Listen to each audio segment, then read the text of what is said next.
Bendito sea el Señor. Y si la creación misma le adora, ¿por qué nosotros, que somos sus hijos, también cómo no vamos a adorarle? Más cuando entendemos todo lo que Dios ha hecho y está haciendo en cada uno de nosotros. Es un privilegio grande poder estar en la casa del Señor.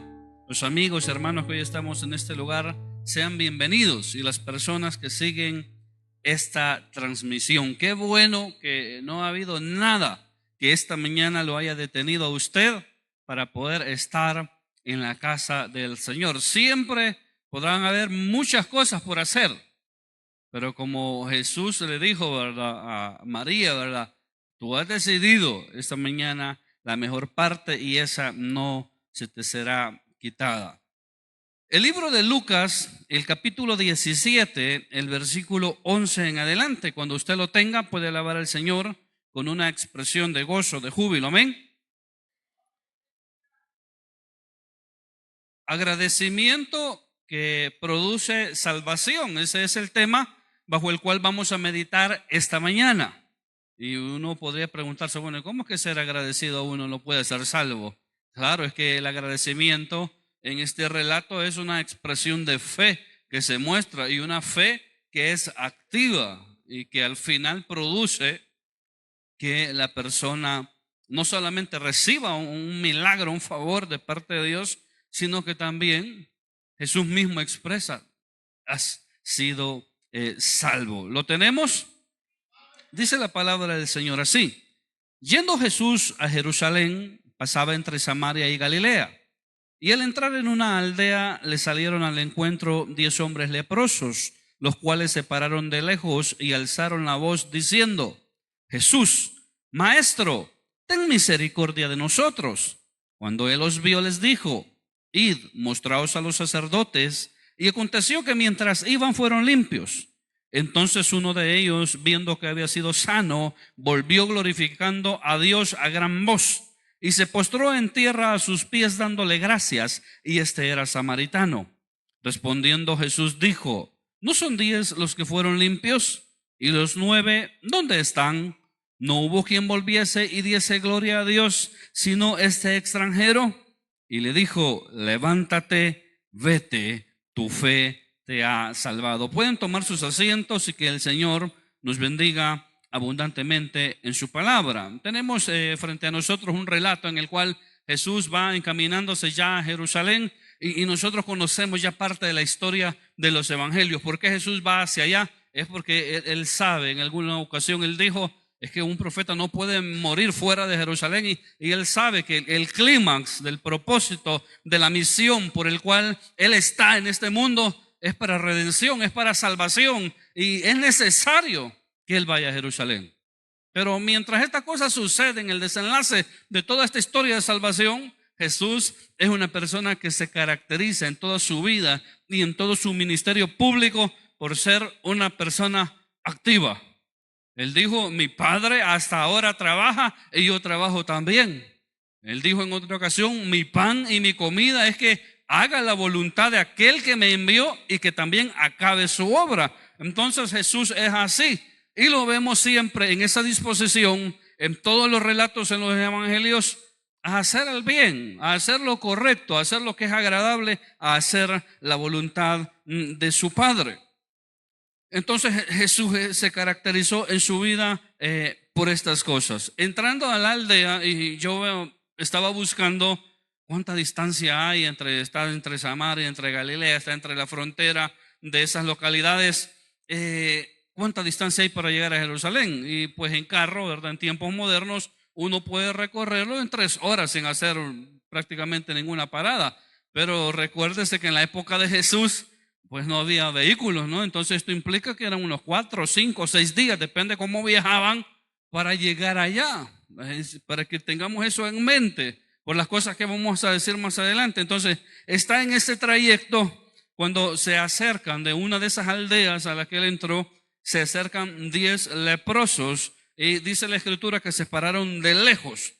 Y yo les he dicho en muchas ocasiones qué significaba en el contexto de la época de Jesús estar enfermo y qué se creía de las personas enfermas, pero tenemos delante de nosotros 10 personas leprosas que han sido declaradas por el sacerdote. Usted puede leerse en su casa el capítulo 13 y el 14 del libro de Levíticos, y ahí está todo el diagnóstico que pues el sacerdote hacía las veces de médico, iba viendo, haciendo pruebas a las personas cuando comenzaban a salirle esas erupciones en la piel, en el cabello, y él diagnosticaba y al final decía: no, tú estás leproso, estás enfermo.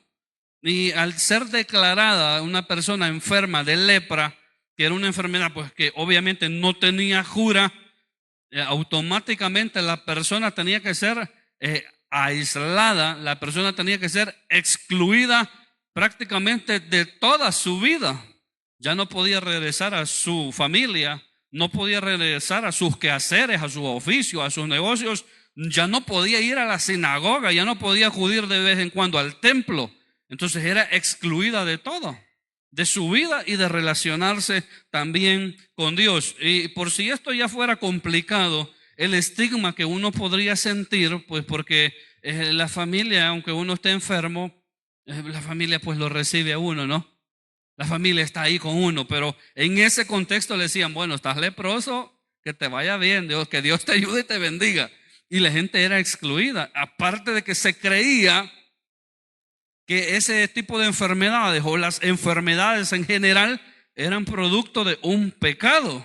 Si la gente ya estaba complicada en su mente, en su corazón, que de la noche a la mañana estaba fuera de todo, ahora tenía la carga de que a lo mejor en su mente, en su corazón, ellos decían: pero yo no he pecado, pero yo no he fallado. Pero en general la gente decía: no, es que si está enfermo es porque está en pecado, es porque algo ha hecho. Se recuerda la historia de Job.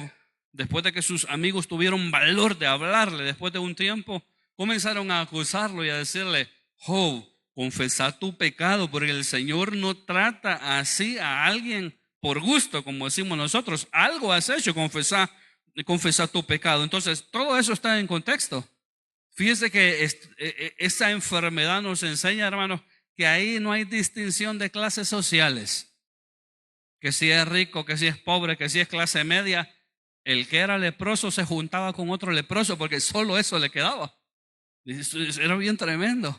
Se fue de su familia, de todo, y se juntaban entre ellos. Ahí no habían nacionalidades, que la gente se siente orgulloso de pertenecer a cierto país, a cierto lugar. Ahí no existían ningún tipo de barreras sociales, económicas, políticas. Era leproso, se juntaban todos los que eran leprosos. Y entre ellos pues vivían su desgracia, vivían su calamidad. Pero ellos habían escuchado ya a estas alturas de la fama de Jesús, el Hijo de Dios. Y ellos decían: si alguien puede hacer algo, este es Jesús. Amén. ¿Y usted qué cree? Porque pues ellos decían: no, si alguien puede hacer algo en nuestra vida, es Jesús. ¿Y usted cree, quién cree que puede actuar en nuestra vida a nuestro favor? Oh, cállese, que yo le llamo a mi tía y tengo en la mano el lapicero porque me da la contraseña. Bueno, pero la fe nuestra, nuestra confianza debería estar puesta en nuestro Señor Jesucristo. Entonces por eso se pararon de lejos, porque estaban en esa condición. Por si fuera poco, Levíticos 13:45 dice algo interesante, y es que después de que el sacerdote lo diagnosticaba leproso, el fulano que sufría la lepra tenía que andar gritando, comunicándole a la gente: inmundo, inmundo. ¿Le parece a usted eso? Eso no era ni digno. Tenía que decirle a la gente: estoy contaminado, no se acerquen a mí, es peligroso que se acerquen a mí. Y yo pensaba, si eso lo trajéramos a nuestros tiempos, hermanos, y tuviéramos que andar comunicando a la demás gente la clase de errores que cometemos, ¿cómo la ve? Porque ellos tenían que decir: inmundo, inmundo. Y la gente los escuchaba y los veía y se apartaba de ellos. Ajá, ¿y cómo si no fuera nosotros si tuviéramos que confesar? Y le dijera a la gente: fornicario, fornicario, adúltero, adúltero, ¿verdad que es un poco grotesco? Adicto, fumador, y uno anduviera gritando todas esas cosas, ¿verdad que es menos complicado? Pero la misma condición de la época obligaba a las personas y los llevaba hasta el grado más bajo de humillación en todos los sentidos. Entonces ellos estaban así en esa condición. Prácticamente podemos decir ya no les quedaba nada, pero saben a dónde acudir. Alzaron su voz pidiendo ayuda y dicen: Maestro, ten misericordia de nosotros. Y qué bueno es saber, hermanos, dónde están nuestras respuestas. ¿Usted sabe dónde están sus respuestas? Amén. Y entonces, ¿por qué a veces vamos y las buscamos en otro lado?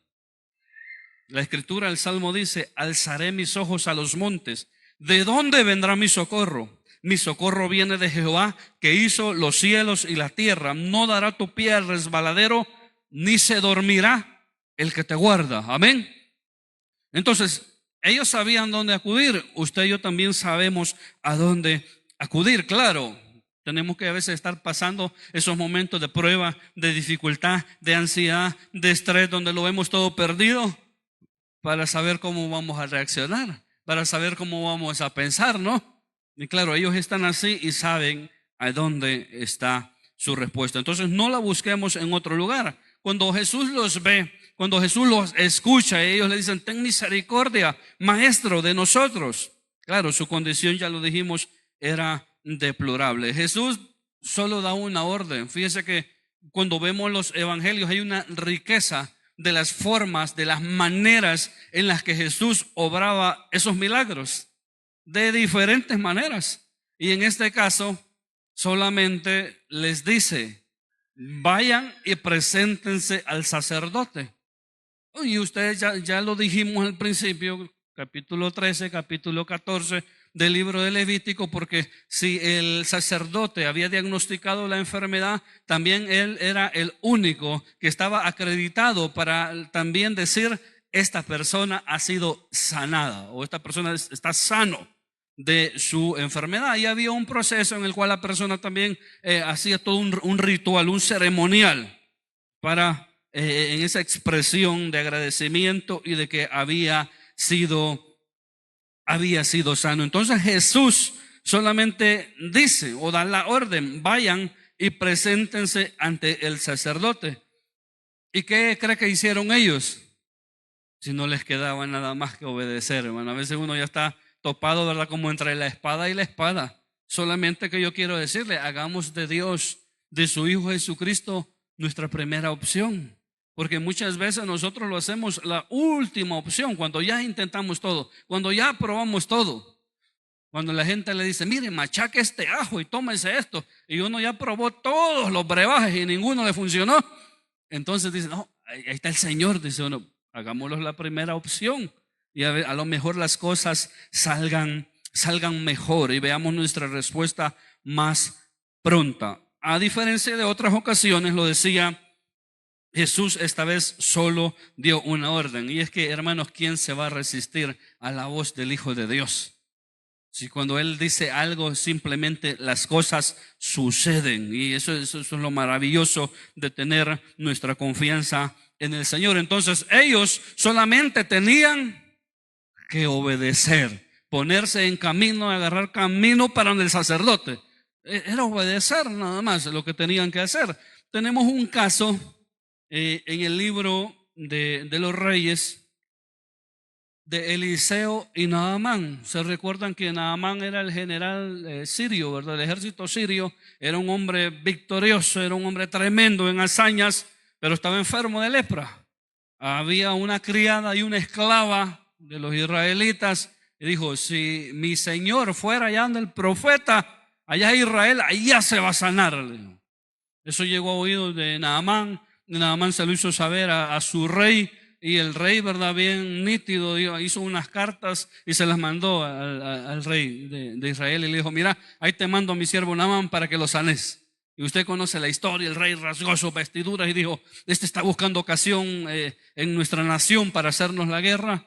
Eliseo escucha y dice: tranquilo, decirle que venga y va a saber que hay profeta de Dios en Israel. Este hombre llega, Eliseo ni lo recibe, le manda a su criado y dice: dice mi señor que vayas y te laves 7 veces en el Jordán. ¿Y qué cree que fue hacer Naamán? Se enojó, porque, hermanos, obedecer nos cuesta, aunque nos vemos así como decimos nosotros, bien seditas, bien tranquilos, que a todo le decimos que sí. En la práctica nos cuesta mucho obedecer, y a veces nos cuesta obedecer las cosas más sencillas. Y este hombre se enojó por lo que le habían dicho. Primero porque en la mente de él, y eso nos pasa a nosotros creemos que tenemos resuelto cómo Dios va a actuar en nuestra vida. Nosotros tenemos resuelto cómo Dios va a venir y nos va a ayudar y nos va a auxiliar, cómo van a pasar las cosas. Pero el Señor obra de diferentes maneras. La misma Escritura dice: mis pensamientos no son vuestros pensamientos. Y Naamán se había hecho la idea de que iba a salir el profeta, de que iba a invocar el nombre del Señor, que le iba a poner manos, que se iba a revestir y se iba a sanar. Y le manda a decir con su servidor: anda y metete 7 veces en el Jordán. Inclusive él dice: es que este río es de una categoría inferior a los ríos que nosotros tenemos allá. Habana y Farfar, dice, 2 ríos de su región, son mucho mejores que el río Jordán. Y si yo me voy y me meto allá, dijo, no voy a ser sano también. Sus servidores, con un poquito de temor, tuvieron valor de decirle: Señor, mira, y si te hubiesen mandado que hicieras algo heroico, algo que demanda esfuerzo y valentía de parte tuya, ¿no lo hubieras hecho? Claro que sí. ¿Y por qué no probás? Le dice, si lo que te han pedido que hagas es algo tan sencillo, hermanos. La obediencia es algo tan sencillo que nosotros debemos de cultivar en nuestra vida. ¿Por qué no te metes? Le dicen, y probá. Y ustedes conocen el relato. El hombre fue sano en un milagro de Dios. Pero ¿qué es lo que está de por medio entre Naamán su lepra y recibir su milagro? Ese gesto tan sencillo que decimos nosotros de la obediencia. ¿Qué es lo que estaba en medio también entre la enfermedad de los leprosos y su sanidad? Un simple acto de obediencia, que Jesús le dijo: vayan a Jerusalén, donde el sacerdote, al templo, y que él verifique que ustedes han sido sanados. Esto nos dice entonces, hermanos, de que muchas respuestas están condicionadas a la obediencia. Dice que si no hay obediencia en nuestra vida, hermanos, hay un montón de cosas que no van a suceder en nuestra vida, en nuestra familia, en nuestro entorno, en nuestra salud, en nuestra economía, en nuestra relación con Dios. Un montón de cosas que no van a pasar porque están condicionadas a la obediencia. Entonces, para que lo tomemos nosotros como pauta. Uno de ellos, vamos avanzando, se vio sano. Y esto es especulativo porque por eso les dije yo cuánta distancia había. Unos dicen que hay 160, otros que 180 kilómetros entre Samaria y Galilea y llegar a Jerusalén. Entonces Jesús se los encontró en una aldea por ahí y les dice: váyanse y vayan a presentarse hacia el sacerdote. Un acto de obediencia. Yo no sé cuánto tiempo ellos ya habían recorrido, si habían andado media hora, 1 hora, si habían andado todo un día de camino. Y claro, Jesús no está quieto porque Él sabe lo que ha hecho. Y no se quedó esperando, ya van a venir, ya van a venir. No se quedó esperando, Él siguió haciendo todo lo que tenía que hacer en esa aldea. Y quizás después pasó a otra. Y estos 10 hombres avanzaron también en su camino a presentarse hacia el sacerdote. Entonces, cuando ya iban de camino, pues se vieron que habían sido sanos todos. Hermano, y usted, cuando ha sido sano así de esa manera, de una manera milagrosa, ¿cómo se siente? Cuando va el doctor y el doctor, después de una serie de exámenes, le dice: vos tenés la salud de un joven de 18 años. Hermano, aunque uno ya tenga como 70, uno se siente renovado. ¿Sí o no? Uno se siente feliz, se siente contento. Entonces, se ven que han sido sanos. Todos recibieron su milagro por ese acto de obediencia. Oiga, qué bonito. Pero ¿qué pasó en el relato? Pero solo uno de ellos se regresó. Y ese acto, aunque a nosotros nos parece muy sencillo, fíjense, yo pues no vivo tan lejos de aquí de la iglesia. Tal vez si es mucho, es 1,5 kilómetros. Y como les dije en un sermón hace como un mes, todo casi lo hago en carro. Les dije que por todo lo que hago, casi siempre uso un vehículo de la iglesia. Y si no uso un vehículo de la iglesia, uso el vehículo de mi esposa. Y si no ocupo el vehículo de mi esposa, ocupo un vehículo de mi papá. Y si no ocupo un vehículo de mi papá, ocupo la moto de la iglesia. Y si no ocupo la moto de la iglesia, ocupo mi motocicleta. Pero aunque no vivo tan lejos, hermano, yo no me gusta mucho. Si ya subí a la ciudad, no me gusta mucho regresar. Aunque a veces, hermanos, eso es increíble, las veces que uno tiene que ir y venir, ir y venir, ir y venir. Pero no me gusta mucho. Si ya estoy aquí, ya no me gusta mucho regresarme. Lo digo por la actitud de este hombre. Lo digo porque en esa época no había la cantidad de recursos de las que nosotros disponemos ahora. Porque uno puede decir, pues sí, pero yo no tengo vehículo. Sí, pero hay el bus, hermanos, ahí van esos volados que pipi cada 5 minutos o cada media hora. Y si no, usted llama a una persona de confianza que trabaja con usted, que lo lleva, que lo trae. Y si no, ahí van las motos, taxis con todo.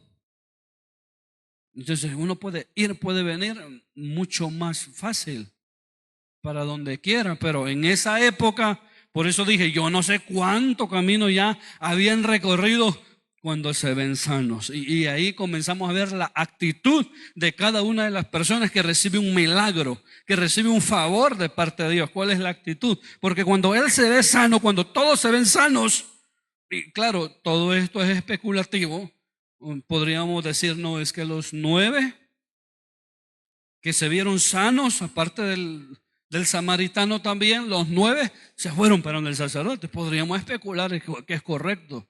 Y el samaritano dijo, bueno, a mí no me importa cuánto hemos recorrido, yo me voy a regresar a buscar a Jesús para expresarle mi agradecimiento por lo que él ha hecho. Y también podríamos especular, y nosotros somos así, cuando experimentamos alguna enfermedad, vamos a pasar alguna consulta y nos dicen, tómese esta en la mañana, esta en la tarde. Esto lo va a hacer por 10 días. Dígame quién termina el tratamiento. Si cuando ya va por el tercer día y se siente bien, hermano, ya no lo termina. Son pocas las personas que a cabalidad terminan el tratamiento. ¿Por qué?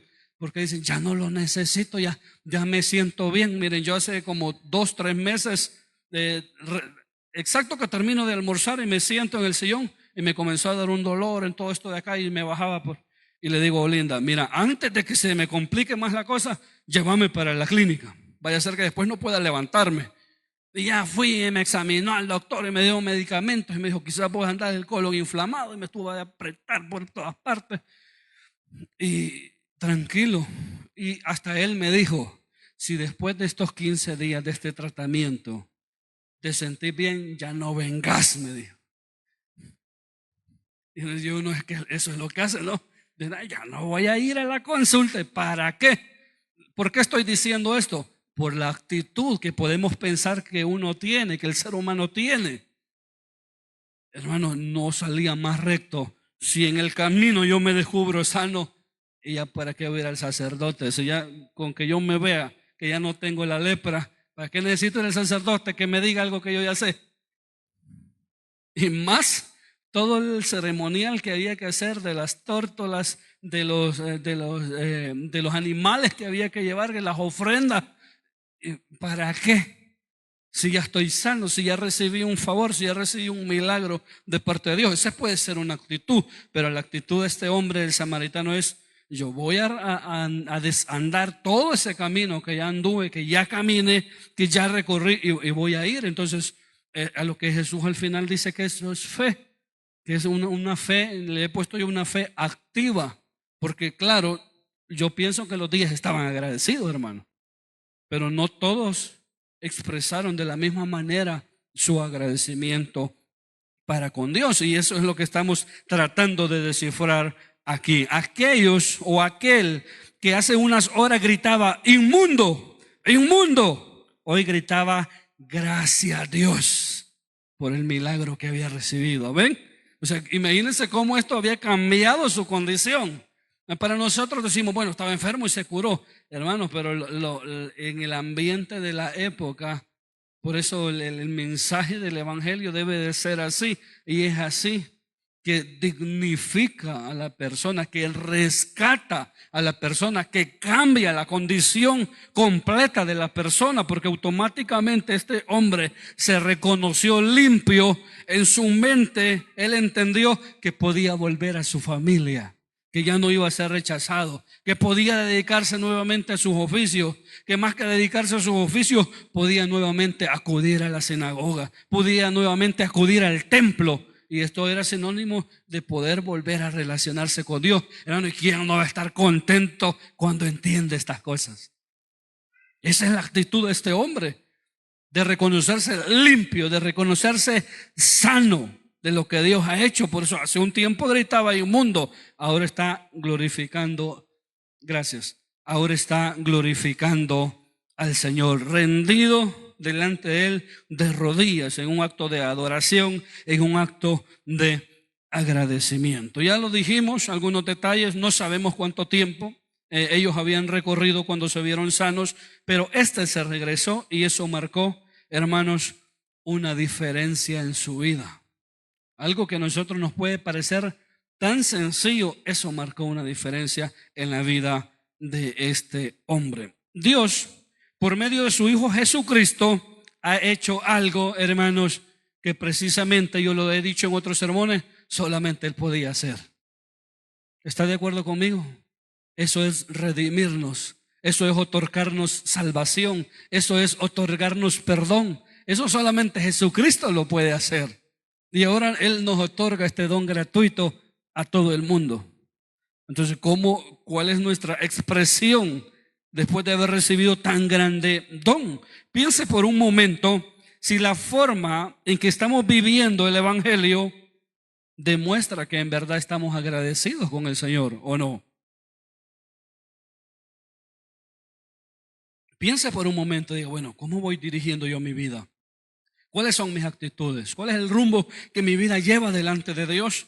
Y esto le hará pensar qué tan agradecidos nosotros estamos con Dios. Y ya lo dije, al verse limpios, uno podría pensar, bueno, si yo el tratamiento es de 15 días, pero ya me siento bien después de 5, pues ¿para qué me lo sigo tomando, no? Y esa es la conclusión a la que muchas personas llegan.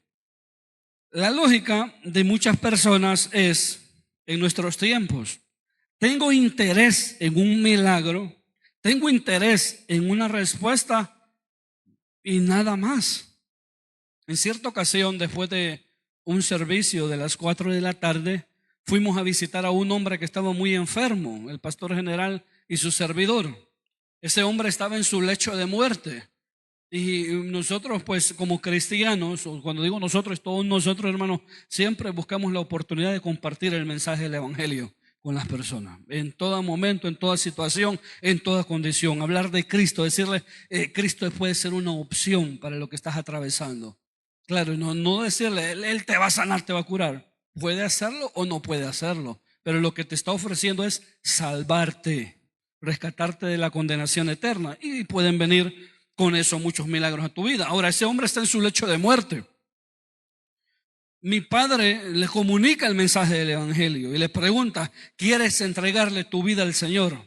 El Señor quiere salvarte, puede sanarte o puede que no lo haga, pero más que eso quiere salvarte. ¿Cuál cree que fue la respuesta de este hombre?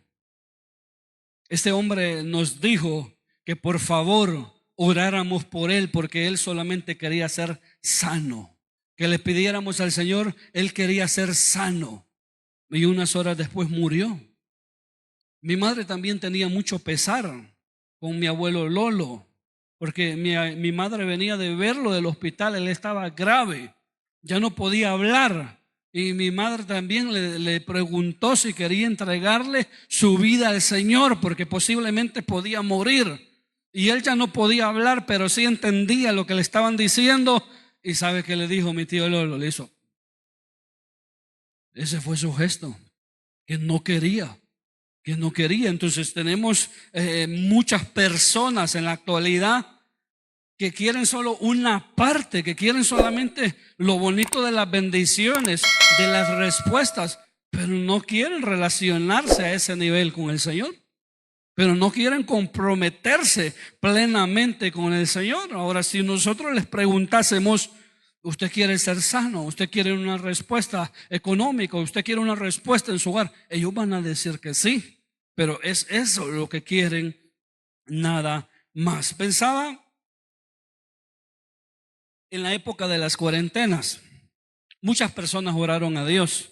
Y yo les decía en alguna ocasión, ¿verdad?, que nos pusieron a orar a todos. A cada rato había decreto, ¿verdad? Este día de oración, este día de oración. Si usted y yo sabemos que la oración es buena en todo momento y en todo lugar, ¿verdad? No necesita que alguien le decrete que tiene que orar, ¿no? Se puede orar en cualquier momento, amén. Entonces, muchas personas en esa época de la pandemia y las cuarentenas, pues oraron al Señor para que estas cosas cesaran, hermanos, pero no había una sed real de Dios. No había una sed, como dice el salmista, cuando vendré y me presentaré delante del Dios vivo. Fueron mis lágrimas, mi pan de día y de noche. Mientras toda la gente me pregunta, ¿dónde está tu Dios? No era ese el sentir de grandes sectores de la población en general. La gente lo único que quería es que esto pasara para recuperar su estilo de vida que llevaban antes de la pandemia y de las cuarentenas. ¿Me entiende lo que le estoy diciendo? O sea, no había un deseo genuino de buscar al Señor.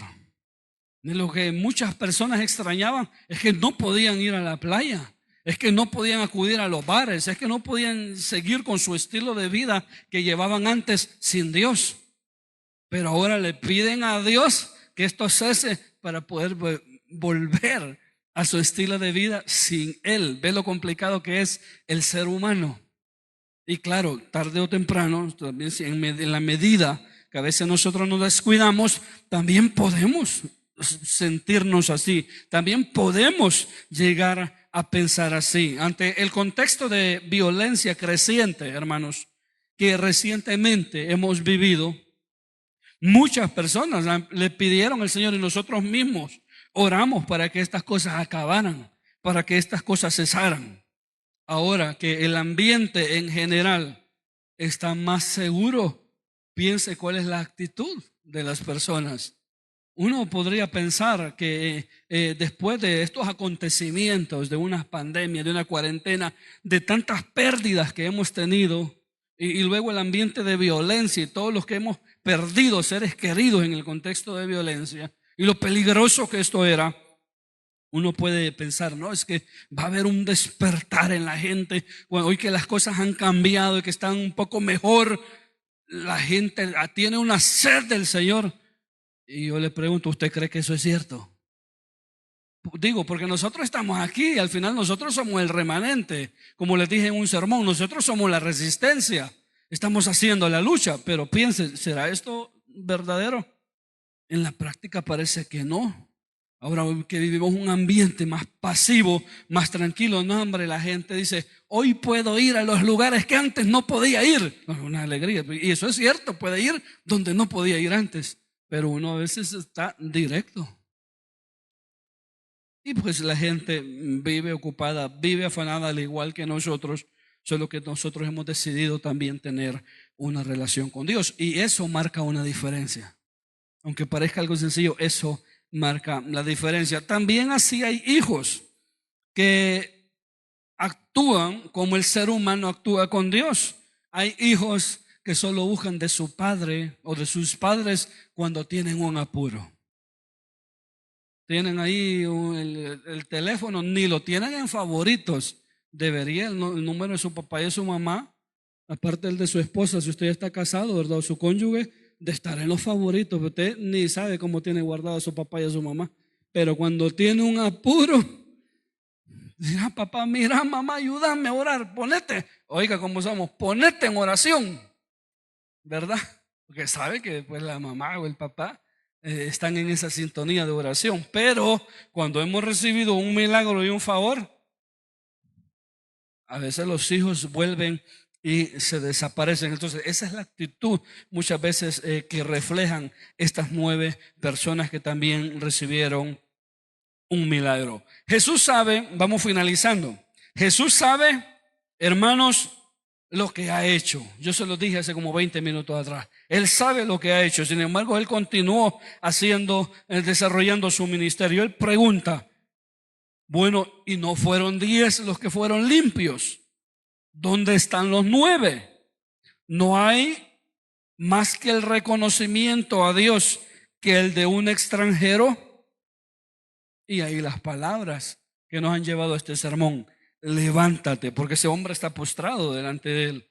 Levántate, tu fe te ha salvado. La actitud de los 9 ilustra cuán pobremente muchas veces respondemos a los favores divinos. Jesús dio la orden para que los 10 fueran sanos, fíjese, pero solo uno fue salvo por su fe, que la vemos reflejada, lo dije desde el principio, en su accionar, en la forma en que este hombre se regresa y tiene esa actitud espontánea y pública para con nuestro Señor Jesucristo. Tenemos personas que quieren ser salvas, pero que no quieren esforzarse. Tenemos personas, si le preguntamos y salimos ahí por las calles, toda la gente que entiende que después de esta vida nos espera algo más glorioso que esto, dice, no hombre, si yo tengo interés en ser salvo, no, si yo el día que parta ya quiero estar con papá, dice la gente. A mí esa forma de hablar no me gusta, allá quiero estar con papá.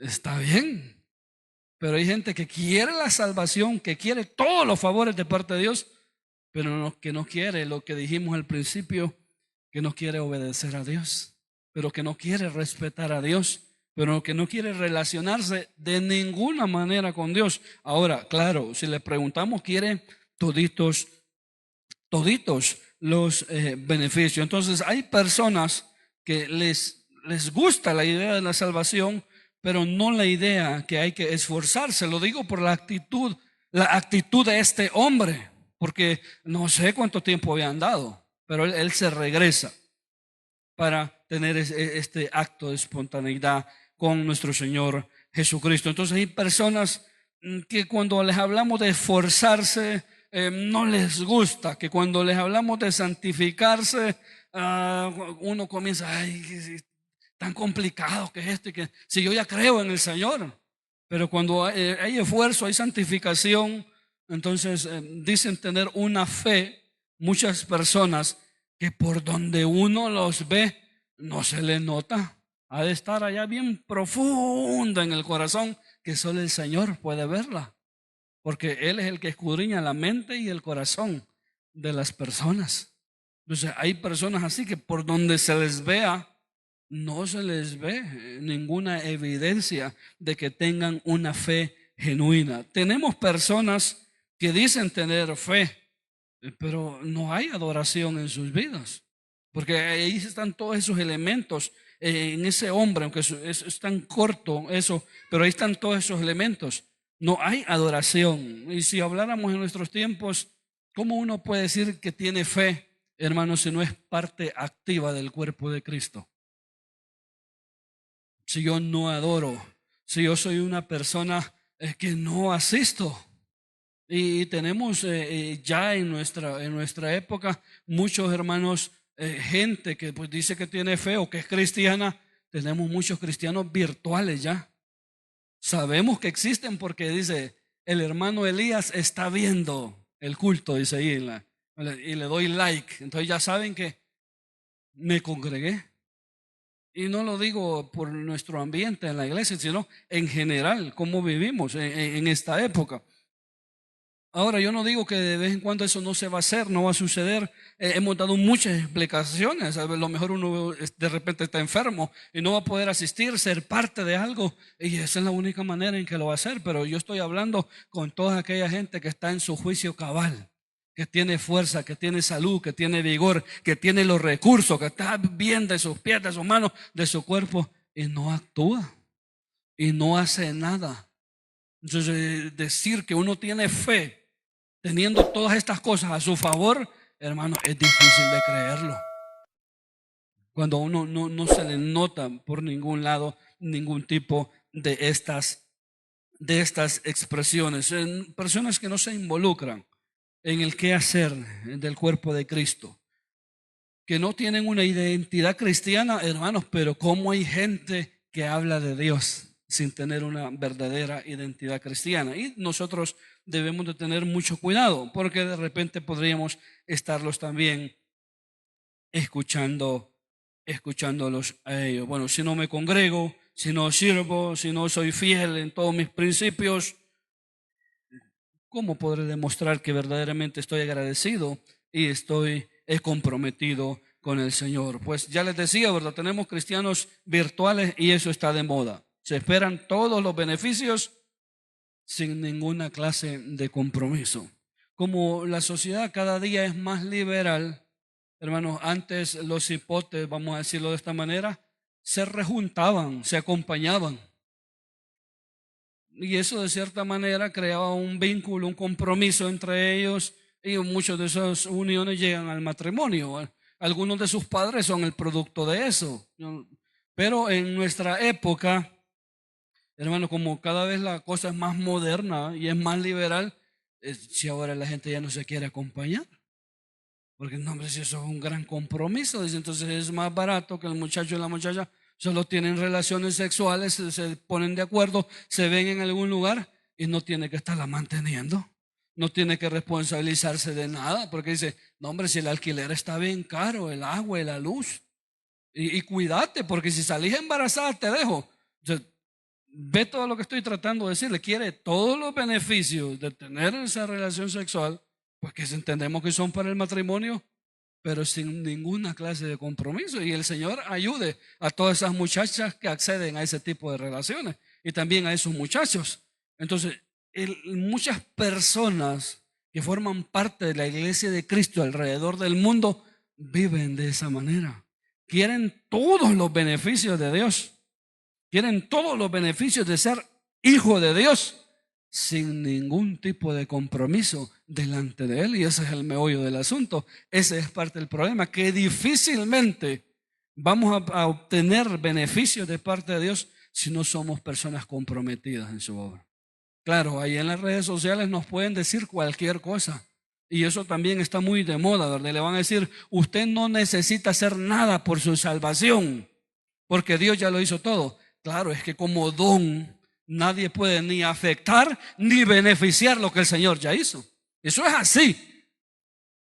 Pero hay muchos elementos en la Escritura que nos dicen que uno debe de comprometerse con Dios, que uno debe de santificarse, que uno debe de ser perseverante hasta el final para obtener los beneficios de la salvación. Y eso es lo que refleja, hermanos, finalizo, la actitud de este hombre, de regresarse, de verse sano, de entender lo que significa lo que ha recibido y caer postrado delante de Dios, dándole gracias por lo que Él ha hecho. Tenemos entonces al ex leproso que, agradecido, regresó a buscar a Jesús, está de rodillas ante Él y Jesús le dice, levántate, tu fe te ha salvado. Nuestro nivel de compromiso, hermanos, amigos, es el reflejo de qué tan agradecidos estamos con Dios, y eso al mismo tiempo va a producir frutos para esta vida en beneficio, ¿verdad?, de quienes así vivan,